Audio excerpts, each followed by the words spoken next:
Hello दोस्तों, मैं चंदन सिंह आज आपके सामने फिर से एक नई वीडियो में आपके लिए कुछ नए छांट कर कुछ अच्छे से ऐसे क्वेश्चन लेके आया हूँ जो आपको फिर से AIB 19 में आपकी हेल्प करेंगे और निश्चित तौर से आपको वहाँ पर देखने को मिलेंगे।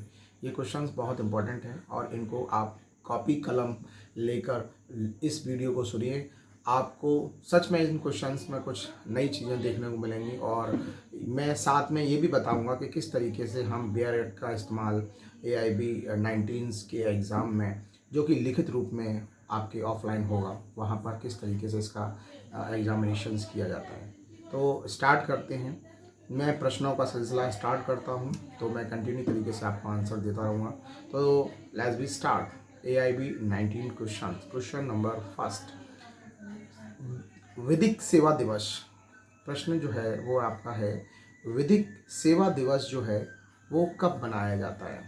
तो ये इम्पोर्टेंट प्रश्न है और इसके लिए मैं आपको छोटी सी जानकारी दूंगा कि राष्ट्रीय विधिक सेवा जो दिवस है वो हमेशा 9 नवंबर को मनाया जाता है। ये काफ़ी इम्पोर्टेंट है।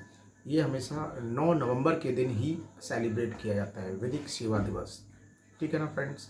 तो अगर इसके ऑप्शंस के तौर पर आपको दे दिया जाए कि 14, 12, 9 और सितंबर, अक्टूबर, नवंबर, इस तरीके से ऑप्शंस में आते हैं, तो आप जो इसका जो राइट ऑप्शंस को लगाएंगे वो 9 नवंबर है। ठीक है ना फ्रेंड्स।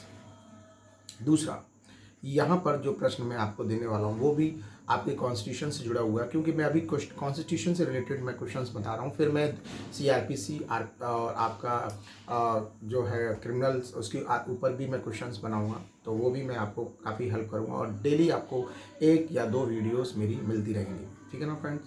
तो यह बात करेंगे। अगला प्रश्न, संविधान सभा की प्रथम बैठक जो 9/12/1946 1946 को बुलाई गई थी, उसकी अध्यक्षता निम्न में से किसके द्वारा की गई थी। तो यहाँ पर मैं आपको 4 ऑप्शंस देने वाला हूँ। ठीक है ना, ये बहुत इंपॉर्टेंट है। डॉक्टर राजेंद्र प्रसाद, SN सिन्हा, जवाहरलाल नेहरू या इनमें से कोई भी नहीं। तो यहाँ पर मैं बताऊँगा कि संविधान सभा की जो प्रथम बैठक है उसकी अध्यक्षता जो है वो श्री SN सिन्हा द्वारा की गई थी। ये हमारे जो संविधान की बैठक है इसके मेन लीडर थे, जिन्होंने इसको सुचारू रूप से रन किया था, इनको तैयार किया था और आगे इसको अप्लाई किया। दूसरा प्रश्न पूरा होता है, फिर अगले प्रश्न की ओर चलते हैं। संविधान बनाने का काम कब पूर्ण किया गया था, कब पूर्ण हो गया था। ये प्रश्न भी कई बार पूछा गया है। 26 नवंबर 1949, 26 जनवरी 1950, 15 अगस्त 1947 या फिर 25 नवंबर 1949। तो यहाँ पर जो प्रश्न है इसका आंसर है 26 नवंबर 1949। ठीक है ना फ्रेंड्स। इसके बाद और भी मैं कॉन्स्टिट्यूशन से रिलेटेड प्रश्न मैंने आपके लिए तैयार किए हैं। संविधान पर संविधान सभा के सदस्यों का अंतिम रूप से हस्ताक्षर हुआ, ये कब हुआ। तो ये मैं आपको बता दूं, इसके बारे में एक छोटी सी जानकारी जो मैंने सर्च की है वो बहुत इम्पोर्टेंट है, वो मैं आपको बता रहा हूँ। तो इसके बारे में मैं बताना चाहूँगा कि 24 जनवरी 1950 को 284 सदस्यों ने संविधान पर हस्ताक्षर किए। इसे ही संविधान सभा की अंतिम बैठक थी, मतलब मानी गई थी। और कहा जाता है कि 26 नवंबर 1949 को संविधान स्वीकार किया गया था और संविधान सभा के कुल 12 अधिवेशन हुए थे, जिसमें 26 जनवरी 1950 को संविधान पूर्णतः लागू हुआ था और इस दिन संविधान सभा को भंग कर दिया गया था। ये एक इम्पॉर्टेंट जानकारी है जो बहुत ही आमतौर पर आपके PCSJ के क्वेश्चंस में भी देखने को मिलेगी। तो इसके जो राइट ऑप्शंस है फ्रेंड्स वो है 24 जनवरी 1950। ठीक है ना फ्रेंड्स। फिर मैं आपके सामने एक प्रश्न पढ़ूंगा कि निम्नलिखित में से जो मैं आपको ऑप्शंस दूंगा, किस दिन पूरा भारतीय संविधान प्रभावशाली हुआ? ऐसा कौन सा दिन था जब भारतीय संविधान जो है वो एक्टिव मोड में आया, प्रभाव में आया? 15 अगस्त 1947, 26 जनवरी 1949, 26 जनवरी 1950 या फिर 18 जून 1951? तो इसका जो राइट ऑप्शन है वो मैं आपको बता देता हूँ कि 26 जनवरी 1950 को भारत का संविधान पूरी तरीके से लागू हो चुका था। इसी दिन भारत अपना गणतंत्र दिवस हर साल बड़े हर्ष उल्लास के साथ 26 जनवरी के तौर पर हम हर साल मनाते हैं। ठीक है ना? तो जो इसका राइट ऑप्शन है वो है सी, 26 जनवरी 1950। नेक्स्ट प्रश्न मैं आपके सामने फिर ला रहा हूँ, जो कई बार देखा गया है।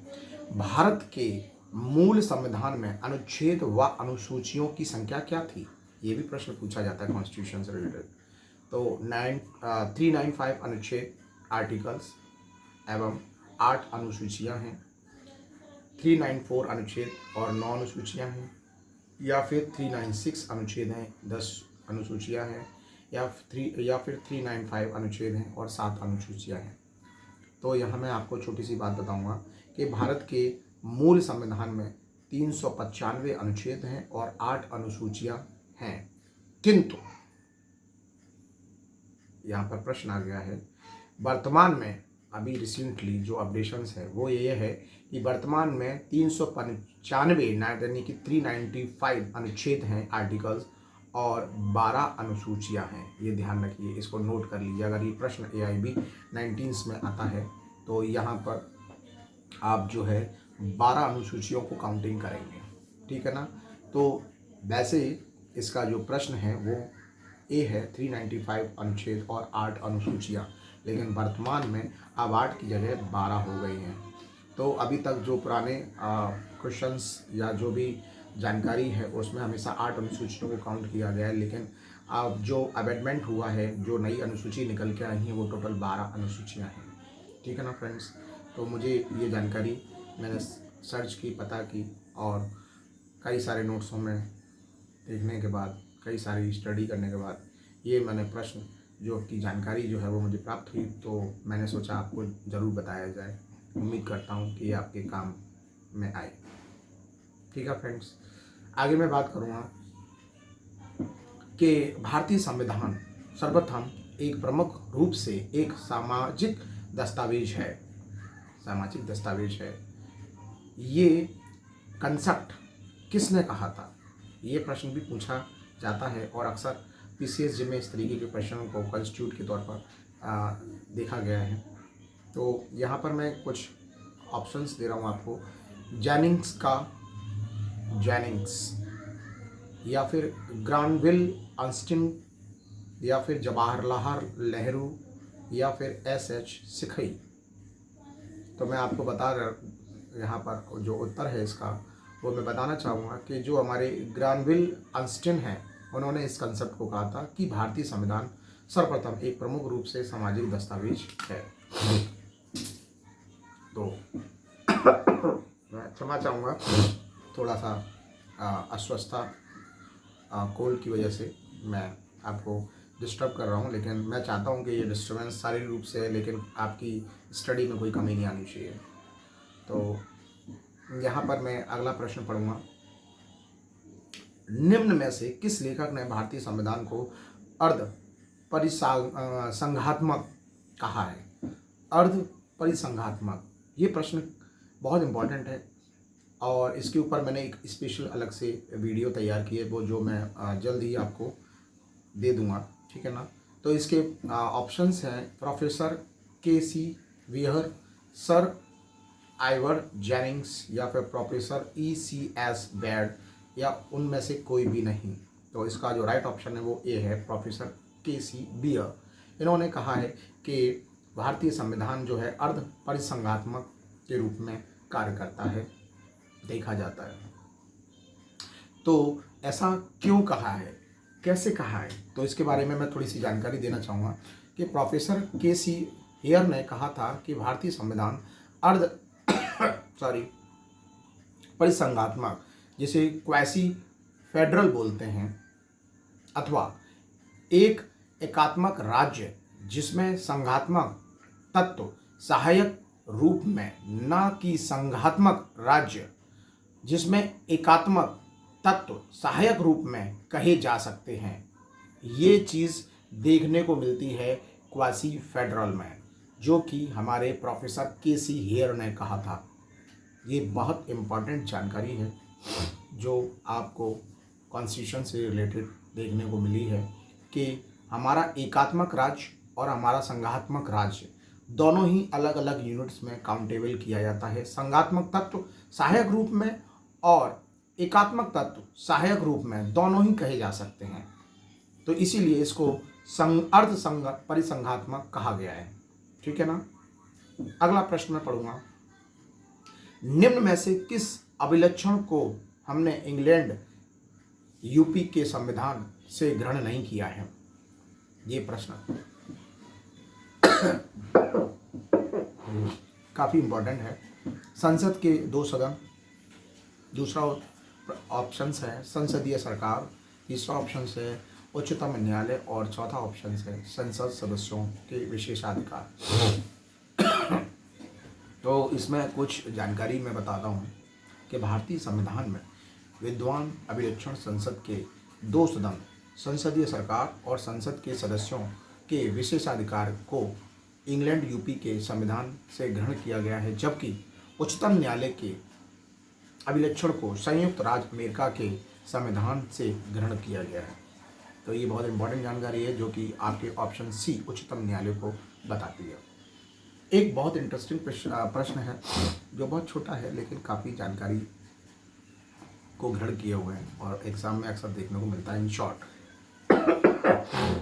कि संविधान में प्रबल केंद्रीय संघ की विचारधारा का उपमन लिया गया है संयुक्त राज्य अमेरिका से, ऑस्ट्रेलिया से, या इंग्लैंड से, या कनाडा से? तो इसका बहुत सीधा जो उत्तर है वो है कनाडा। ठीक है ना, कि भारत की संघीय व्यवस्था का प्रारूप कनाडा की संघीय व्यवस्था से लिया गया है। ठीक है ना। अब एक लास्ट प्रश्न और पढ़ूंगा और बाकी के प्रश्न मैं आपके आने वाले वीडियोस में देता रहूँगा। भारत का संविधान जो है वो कैसा है? ठीक है ना। तो आंशिक रूप से कठोर एवं आंशिक रूप से लचीला है, कठोर है या लचीला है या इनमें से कोई नहीं। तो यहाँ बहुत सिंपल छोटा सा मैंने प्रश्न बनाया है ये आपके लिए स्पेशली। तो भारत का संविधान जो है वो आंशिक रूप से कठोर भी है और आंशिक रूप से थोड़ा लचीला भी है। तो ऐसे प्रश्न मैं और आगे भविष्य में आपको देता रहूँगा। तब तक जय हिंद, जय भारत, थैंक यू। और आपको ऐसे वीडियोस मिलते रहेंगे। दूसरी चीज़, अभी आने वाले वीडियोस में मैं आपको बेयर एक्ट का यूज़ करना भी सिखाऊंगा। किस तरीके से मैं कुछ ऐसे प्रश्न बनाऊंगा जो बेयर एक्ट के थ्रू आप डायरेक्ट क्वेश्चंस को देख सकते हैं। उसकी लाइंस को बेयर एक्ट में मैच करते हुए आप आसानी से विदिन अ सेकेंड, 1 मिनट के अंदर आप उन प्रश्नों को आसानी से देख सकते हैं। मैं जल्द से जल्द आपके सामने वो वीडियोस लेके आने वाला हूँ। ठीक है ना। Thank you.